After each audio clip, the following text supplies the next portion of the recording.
Siyam na buwan namin itinago sa inyo to. And ngayon, masaya namin ibabalita sa inyo. It's a boy! Yeah! Yes, nanganak na ang nag-iisa nating baka sa farm. Nakakatuwa at very exciting. Meet Parami. Napaka-cute pa man din ng ganito. Kaso nagkaroon lang tayo ng challenge sa mismong araw na ito rin. Pero ano pa ba? Gagawa ng paraan syempre. Excited kami pumunta ni Jay sa farm dahil nga nabalita sa amin na nanganak na si Janby. Kaso pagdating namin, Sa boy. Oh. Bakit ganun? Ba't may lumabas na ano sa kanya? Inunan yan. una ko napansin ay nakalawit pa ang inunan sa likuran ni Janby at pangalawa, Baby cow. Pakatulog lang. Baby cow. Hey. Good morning. kinabahan kami Akala namin hindi na siya gumagalaw. Normal nga pala ito dahil kapapanganak pa lang, wala pang 24 hours. Kaya hindi pa malakas ang binti. Pero nabother talaga ako sa nakalawit na inunan. Kaya tinabagan ko ang Kuya Jojo, ang pinsan ko na may bakahan para ako ay tulungan sa kung ano ang kailangan gawin. Buti na lang nasa malapit lang siya kaya makakapunta rin kagad siya dito.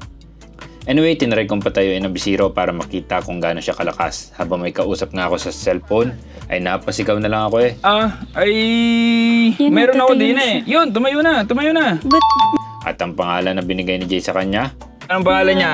Parami. Parami ng parami. Oo, si Parami. comment naman kayo mga of duty ng Welcome sa Earth, Parami.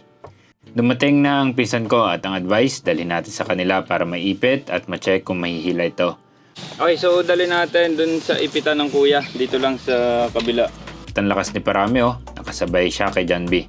Galing Ang haba naman kasi ng bias Nang nasa may gate na, tumigil siya. Kaya iniwan na muna namin siya at si Janby ang dinala. As in 100 meters lang naman ang layo ng ipitan. Sinecure namin si Janby at ang kanyang binte para hindi naman makapanipa.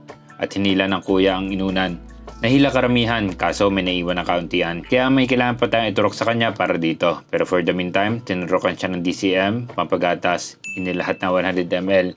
Then, Robi LA para iwas infeksyon. Dinala ko si Janby sa ilalim ng puno ng mangga. Dito ko siya ipapaltak muna. Habang nabili ako ng panturok pa. Kaya sunduin muna natin si Parami para makasuso. Dalhan din natin ng dayami si Janby at ng tubig at feeds. Dahil napakabigat niya, kahit na nagkapapanganak pa lang, isakay natin sa tricycle. Kaya yan, road trip muna siya. All throughout ng pagbabantay namin, hindi namin nakita na sumuso si Parami. Which is nakakabahala at delikado kapag nagpatuloy. Kasi inobserve namin sila ng ilang sandali para sure lang. At dito na rin ako nagtawag sa mga agri-vet na may-ari ay vet. Para magtanong kung anong pwedeng gawin sa naiwan na konting inunan at ang recommendation nila, turukan ng oxytocin, dalawang agri-vet na napagtanungan ko at parehas sila ng sinabi. Kaya sige, tinurukan namin ng 2 cc lang. Ito daw, magkokontract ang matres pati ang kanyang suso. At ilang sandali lang talaga sumirit ang gatas ni Janby. Kaya sinundo namin si Parami dahil hindi na naman siya sumunod. At sa matagal namin pag-observe, sumuso na si Parami at hinayaan siya ni Janby, which is good. Okay, good thing. Nasuso ng marami si Parami. So, ilang minutes na siyang nasuso ng ganyan, no? Obserbahan lang namin sila para dito. At dahil okay na ang kailangang ibigay, oras na para umuwi si Janby at Parami. Observe namin sila ng tuloy-tuloy at aksyonan ang kailangang aksyonan. Pero mataas ang chance na mamaya si Janby dahil siya ay nagpapasuso at sinabayan pa ng summer. Gagawin naman natin for sure ang part natin. Comment kayo ng Welcome sa Earth, Parami Yun lang. Peace.